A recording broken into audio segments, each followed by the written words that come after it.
hem fet més de 5.400 vots.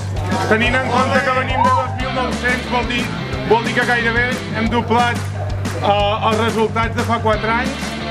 Aquí som els 4 que estem allà dins. Una llàstima que en Jaume no hagi pogut ser perquè teníem moltes ganes.